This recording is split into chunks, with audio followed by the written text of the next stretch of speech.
Picture this, Vietnam, 1969. Even dreams don't get this good, baby. I'm all real. Soldiers shouting, gunfire cracking through the trees, and then zombies! Yeah, that's pretty much ShellShock 2. A game people call the worst Vietnam War shooter ever made. It's janky, it's violent, it even got banned in Germany and Australia, and for some reason you guys convinced me to play it. But hold on, let's rewind, because ShellShock 2 wasn't even supposed to be this kind of game. You know, I still think the Vietnam War is one of the most underused settings in gaming. Well, not the most underused, because that's probably the Korean War. Yeah. And after replaying my all-time favorite Vietnam game, Viet Cong, and even making videos about it, I had this realization. There might be other great Vietnam War games out there that I've completely missed. So I went digging through your recommendations, and one name kept popping up. ShellShock. So I gave it a try. ShellShock Nam 67. And even though it wasn't a first-person shooter like I usually play, it was actually pretty solid. Solid enough that I even made a whole video about it. But wait a second. You guys weren't even talking about this game? What? There is a ShellShock 2? And it's an FPS? With zombies? Oh, no way. Of course, you guys warned me not to play it because apparently it sucks, which naturally means I had to try it. Look, I've played a lot of weird stuff over the years. Slavjank experiments, Half-Life mods with absolutely zero concept, games where you literally play as an angel named Bob. I'm gonna put my foot up Satan's ass. But I have never in my life played or even heard of a Vietnam War game with zombies. That alone sounded weirdly exciting, I'm not gonna lie. Sounds like two things that definitely belong together, like pineapple on pizza, or quick time events and fun.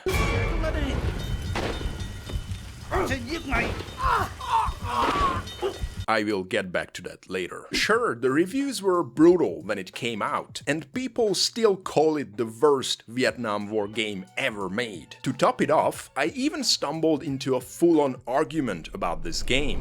What is wrong with the devs putting a baby in the game? I stopped playing near the end because this made me real angry. And the reply was, Joey is a bitch. That, ladies and gentlemen, is the internet in a nutshell. So is ShellShock 2 really that bad? I mean, you might hate me for this, but I don't think this game is as terrible as people say. But hey, let's check it out together. So, a quick refresher, the first ShellShock game was made by none other than Guerilla Games. Yeah, the same people who would go on to make Killzone and later on Horizon Zero Dawn. Back then, though, Nam 67 was kind of their experimental side project. And once it was finished, Guerilla pretty much left ShellShock behind and moved straight onto Killzone, which was a big deal at the time. From then on, they became known as the Killzone studio, and they basically never touched ShellShock again. So what happened to the sequel? Well, the publisher Eidos handed it over to another studio called Rebellion. Now Rebellion has a pretty colorful history too. They had just acquired Core Design, you know, the folks behind the original Tomb Raider games, and also the original ShellShock. Yeah, the one from '96 that nobody remembers. Anyway, fresh off that acquisition, Rebellion cooked up ShellShock 2 in 2009. Oh, and also Rogue Warrior. Yeah.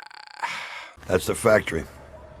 The great leader must have a tiny dick. Both games released around the same time and both are questionable in quality, but that's for another video. For the sequel, Rebellion flipped the formula completely. They turned it into a first-person shooter, cranked the brutality even more up, and because Vietnam apparently wasn't scary enough, they added, let's call them supernatural elements. Yeah, zombies. The game was so over the top violent that Germany and Australia just banned it completely. And the most hilarious part is that the publisher didn't even bother appealing the decision. It's like they looked at the reviews and probably was thinking, yeah, you know what, maybe it's fine if nobody plays this. But anyway, enough of the history lesson. Let's see what ShellShock 2 Blood Trails is really about. They sent special ops squads out into Cambodia after White Night.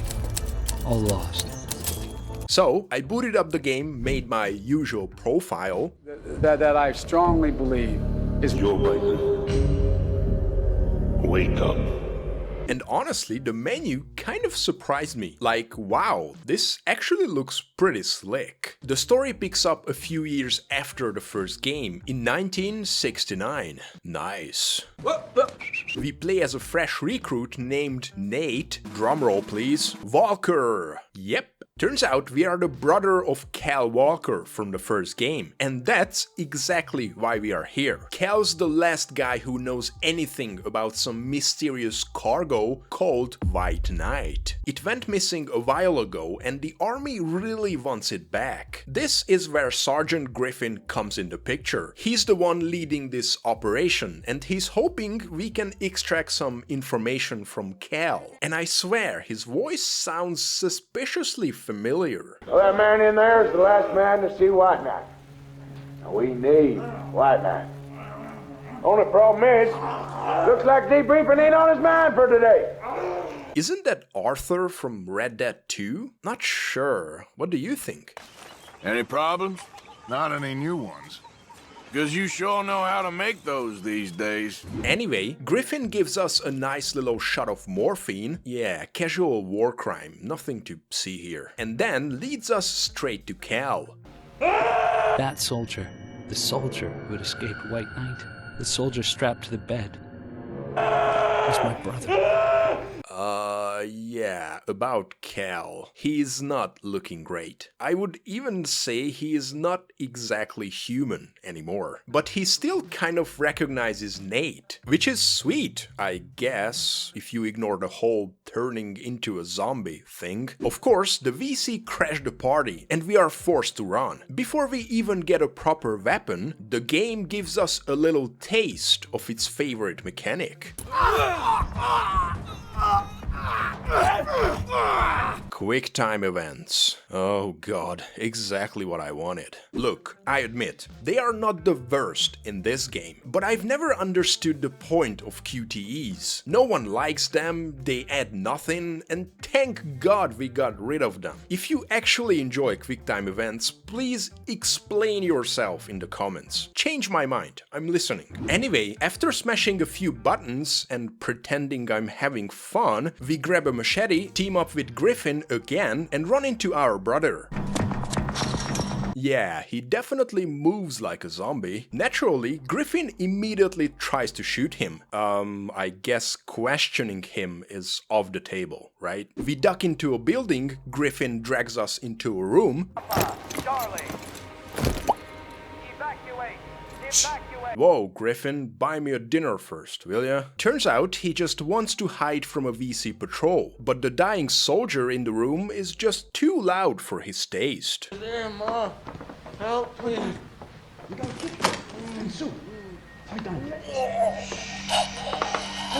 Yeah, ShellShock 2 is just as brutal as the first game, I'm not gonna lie. Not long after, we finally pick up our first gun. Hell yeah! Time to pop some VC. And honestly, the gunplay isn't bad. The pistol's recoil feels realistic, hits are satisfying, and the weapon models actually look solid. Sadly, the sounds are not always great. The AK, for example, sounds weak and muffled, like you are firing a stapler or something. Just listen.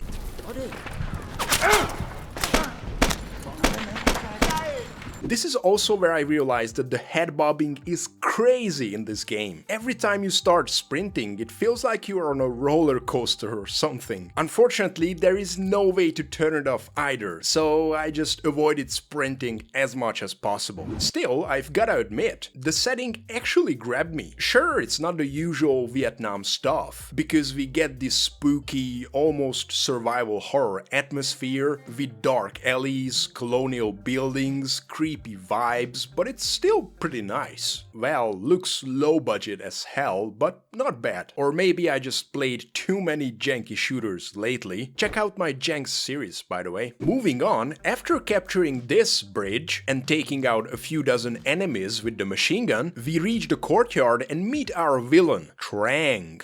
I am Trang. You all walk up? I'm Walker.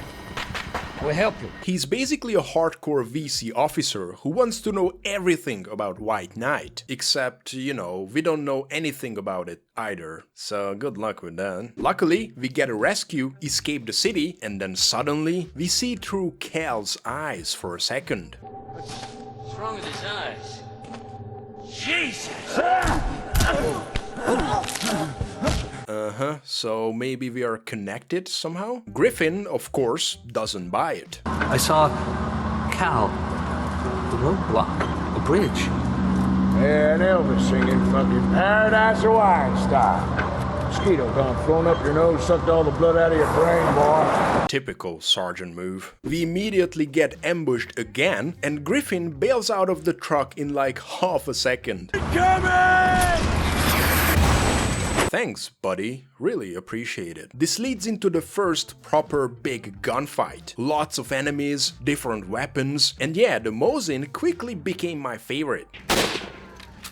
Even if sometimes enemies tank a headshot. Oh, call an ambulance! But not for me! Sure, totally realistic. Also, shout out to this guy, just standing around the whole time while I'm fighting for my life. Good job, champ. Following Cal's trail, we finally reach the jungle, and honestly, it's a bit underwhelming. The city sections felt cool and atmospheric, but the jungle looks kinda weak, and in a Vietnam game, that's a huge missed opportunity. We do a bridge defense section that's painfully boring. I mean, enemies only come from one direction, so yeah, just gonna sit here and crack a beer or something. Then we fall back to a nearby church, and just when things heat up, we learn that there is something worse than the VC lurking around.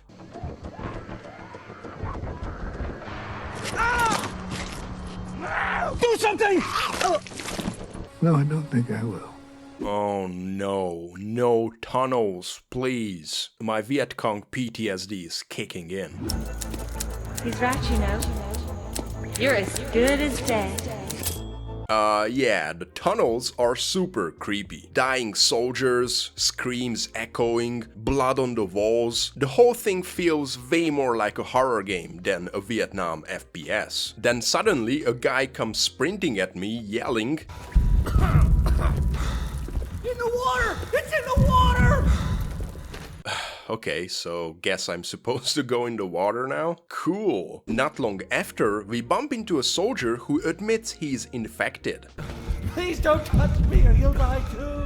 Okay, so yeah, the usual recipe confirmed. Virus, outbreak, zombies. Lovely. Thankfully, we crawl out of the tunnels, and honestly, the next section actually looks awesome. A misty jungle, war-torn trenches, they really nailed the atmosphere here. And speaking of nailing, after blacking out in the trenches, we get woken up by... Even dreams don't get this good, baby. I'm all real. You wanna touch? Had a trick question? Serena. I think she's an actress or something, because she even brought her agent along. No idea what they are doing here, but hey, new squad mates. This is also where I realized something. The voice acting is usually fine, but the cutscenes, for some reason, they are just awkward. I'm not sure if it's the animations or the acting, but it feels like I was watching a Bollywood movie or something. Anyway, after that, we get our first zombie VC attack, which of course means another QuickTime event. Yay, thanks game.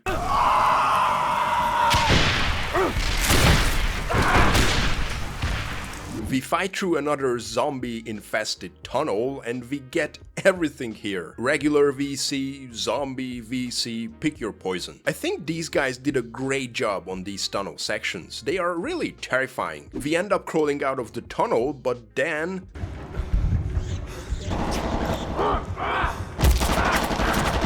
Serena dies. Wait, we just watch her die? Okay, I guess. Rest in peace, Serena, unless you come back as a zombie or something. We make a run for the jetty and sail away in the sunset. Oh, and Serena's agent somehow survives, which is tragic, because he's easily one of the most annoying characters in the whole game. You bet, as you might have heard me say, I'm really grateful. You boys are real, everyday heroes. And just when things couldn't get worse, someone on the boat turns zombie. Oh no! Shoot him! Kill him!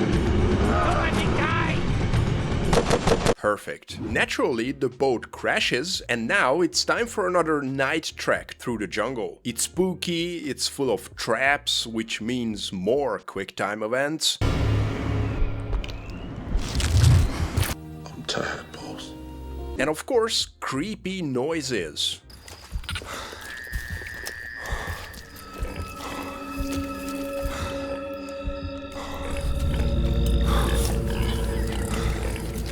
And honestly, it works. Quite a scary section. Feels more like Resident Evil Vietnam than a war FPS, but I'm getting used to that now. We soon find out that Cal is being held in a nearby mansion. Oh, and the path leading there is full of mines, because why not? Yeah, they weren't kidding. Poor piggy. Once we make it to the house, we immediately get a warm welcome. Oh, hey dude, nice to see you too. This is actually one of my favorite sections in the whole game. We can explore the entire mansion, and it's gigantic. Dozens of rooms, a cellar, creepy corridors, and of course, horny zombies.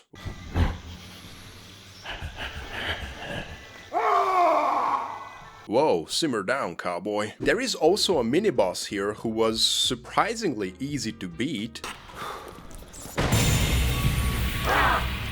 Whoa, what was that? This is where I noticed something hilarious about the QuickTime events. Half the time, Nate just stands there, awkwardly waiting for a zombie to grab him, like he actually wants it to happen. Anyway, Cal is not here, only my Vietnamese friend, Trang. This is Trang. You know me, a friend. Tell me where your brother is, and we all live. But thankfully, the zombies interrupt our little chat before he can capture us. Then we pick up a pump-action shotgun, which everyone knows is the best for slaying zombies. Just don't forget to aim for the head. Body shots don't really work. We make it out alive, but surprise, there is only one other survivor. And yep, it's my favorite guy, Serena's agent. This ain't the movies, Chief! Start the engine! You ain't helping!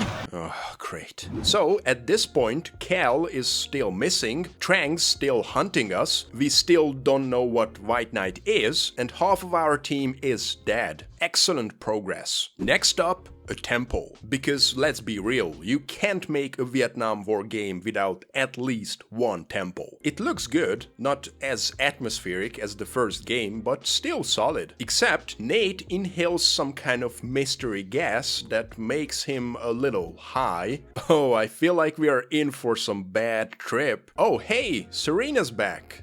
Sort of. You want to come see what we've got for you? Like what you see? You're next. So we fight through the temple and the hallucinations, some of which are actually disturbing. That's when I noticed I was wounded. No way I was gonna turn into one of them. Oh, and of course, lots of zombies. The usual stuff, I guess. And yeah, if you couldn't guess, their AI is hilariously dumb.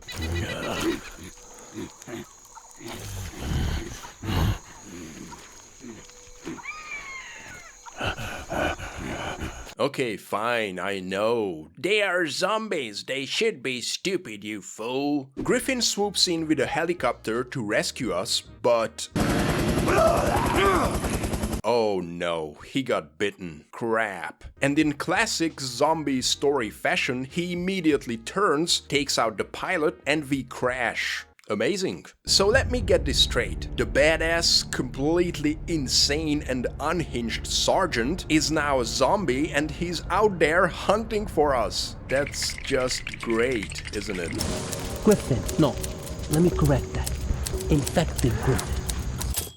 We wake up after the crash to a brief, spooky vision of a Buddha statue. Apparently, that's where White Knight is. Oh, so the game is now doing cryptic dream sequences. Okay. Meanwhile, the pilot immediately throws us under the bus. But you're... leaving me?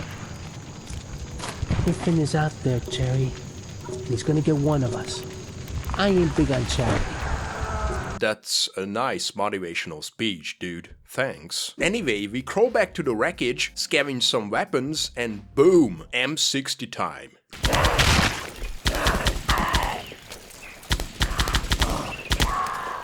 This thing absolutely shreds. I'm actually having fun, dude. And you know what? I even take back what I said about the jungle earlier. This one's actually gorgeous. Falling leaves, sunlight through the trees, ambient animal noises. It almost feels like a different game.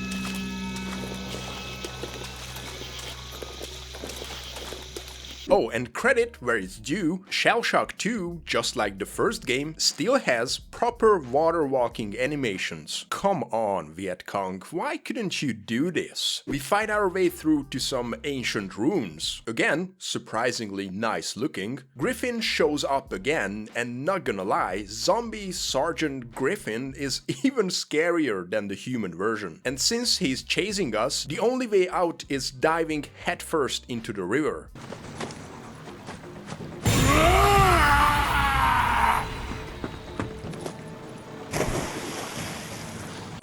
That seems like a shallow water. Not sure how we survived that, but okay. Eventually, we stumble on the convoy we were searching for, but Trang got there first. Aw, damn you, Trang. He knocks us out and we get another Cal flashback. Turns out, White Knight is actually a mad scientist who made the serum that turns people into mutants. And his reasoning is simple. Why send 100 soldiers when you can just have one zombie hawk? I mean, that kinda makes sense, right? And of course, since he's an evil, crazy mastermind, he's also French. You are the prodigal son, chosen. There will be pain. But before rebirth, there must always be pain, no? When we finally wake up, we are prisoners. Trang wants to know White Knight's location, and he also makes a fair point. The US literally cooked up a zombie juice that makes soldiers fight against their own people, and we are still trying to protect them? Yeah, kinda hard to argue with that, I'm not gonna lie. The pilot doesn't help either. He immediately rats out the Buddha statue. I swear, this guy is a huge pain in the ass. But thankfully, Trang rewards him generously. Well, what are you doing? Some of them wish to give you special goodbye. Oh, Christ, no. And look, I'm not saying he deserved it, but yeah, he kinda deserved it. Luckily, we escaped the VC camp, and honestly, this next section was great. We get a nice silenced pistol and actual firefights. Yeah, not just endless zombie swarms. For a moment, this felt like a real shooter again. We end up regrouping with a small squad hiding in a cave. They've been tracking Trang's transmissions, and the plan is simple. Sneak into the VC camp, find Trang, and finally put him in the ground. Hell yeah, payback time. One of the guys, Casper, tags along. And let me tell you, this guy is a huge jerk. Time for the show. Whoa! Nice moving, Slick. Yeah, turns out this place is not just a regular VC hideout. It's basically a torture dungeon. And to make things worse, they are stockpiling captured zombies too. The tunnels in this section are especially disturbing. And it honestly gave me the same uneasy, skin-crawling vibe as the prison in the first game. We finally find Trang, or well, he finds us. beg me for your eye. But thankfully, Zombie Griffin jumps in to save the day. Then we finish Trang off with a QuickTime event, of course, what else? As we fly away, Griffin does one last dramatic zombie cameo.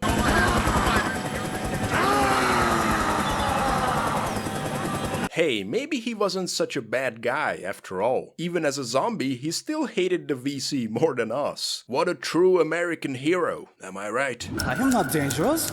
Saved your brother, gave him the antidote. Antidote. Heal. We fly back to base, or at least what used to be a base. Now it's just one psycho soldier hanging around, and for some reason, the first thing he does is shoot our pilot in the face. I mean, why? Just why? Hey, why'd you do that? What's happened here, man? Apparently, the command center has moved to higher ground, which means we've got to cut through a nearby village. And look, you can say whatever you want about ShellShock 2, but they actually nailed the environments. This village, for example, looks authentic, with the tight alleys, crumbling houses, and now even civilian zombies hanging around. Honestly, kinda cool. What isn't cool is how frustrating this section is. The only way to cross this area is to navigate through the roof, which is a neat idea. But the second we touch the ground, the zombies swarm us and block us completely. I'm not joking, it's so annoying.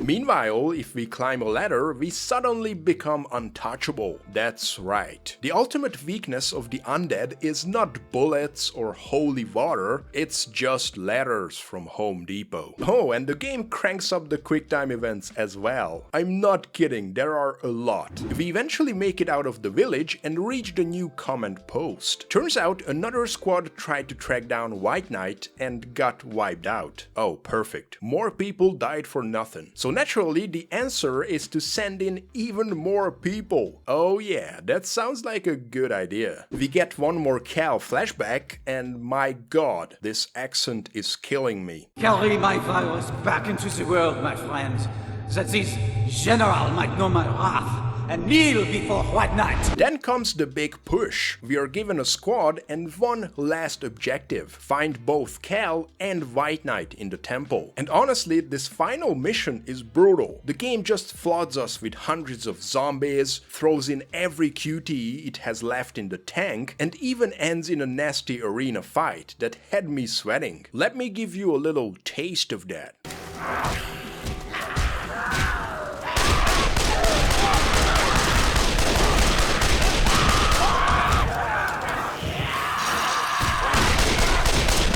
I even ran out of ammo by the end and had to kill the final mini-boss using my knife. I don't know why, but it worked so well. Eventually, we find Cal along with White Knight, who created this whole mess. Apparently, this guy has an antidote and could fix everything up, if we keep him alive, of course. But Cal has other ideas. Ah, Cal!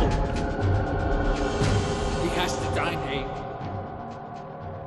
And here is where I was a bit confused. Apparently, there should be a choice here to either save Cal or White Knight, but not for me. The game just went on to automatically save Cal. Not sure if I have a corrupted version of the game or something, but it's super weird. So, we save Cal, but he dies in a few weeks anyway. The virus spreads all over the world, and we are pretty much screwed. Which is exactly why I wanted to save White Knight. You know, if the game would have let me. I won't spoil the other ending just in case you want to suffer through the whole game, but yeah, that's pretty much ShellShock 2. A pretty short, interesting journey and a very different experience from the first game. And now, the big question, what do I think? I know what you want me to say, and I'm gonna say it. It's bad, but it's not as bad as people make it out to be. But I understand why it got roasted. I think the main problem is that everyone was expecting something else. The first game set up expectations. A brutal, realistic, and downright cruel depiction of the Vietnam War. It followed a recruit's journey into a special forces soldier, which is, you know, an interesting and immersive plot. Then comes the sequel, and yeah, they threw all of that out the window. The gameplay, the style, the tone, it's all different. We got a janky, low-budget FPS with zombies and quick-time events, and people were understandably confused. But if you can treat ShellShock 2 as its own weird little thing, I think it's kind of charming. The budget feel is obvious, the visuals aren't perfect, the AI is just dumb, and those quick-time events crushed my soul a few times. And yeah, even the jump scares feel a little goofy sometimes. But there are moments that actually work. The guns feel solid, some of the environments are genuinely atmospheric, and a few of those tunnel and temple sections are actually spooky. And hear me out, the story has serious potential. Biological experiments, a mysterious serum that turns soldiers into zombies, the hunt for White Knight. I haven't seen anything quite like it, especially not in a Vietnam game. I feel like if a more experienced team had worked on this, it could have been incredible. The first few missions are actually interesting because we don't know what we are facing yet. There is a mystery, this uneasy vibe, and yeah, it's really cool. But once we learn about the zombies, the game just starts throwing hundreds of them in every level. And just like that, all of the initial scary tension is gone. We are just blasting through waves of brain-dead enemies. And I have to say, that's just boring. That said, if you like janky shooters, a weird take on Vietnam with zombies, or just want a short, spooky FPS, I think it's worth checking out. Especially since you can get it for free on My Abandonware. 2 hours, a little fun, some horror moments, and nothing else. Just don't expect a similar experience as Viet Cong or other Vietnam War shooter, because it's really different. My biggest takeaway is that so much potential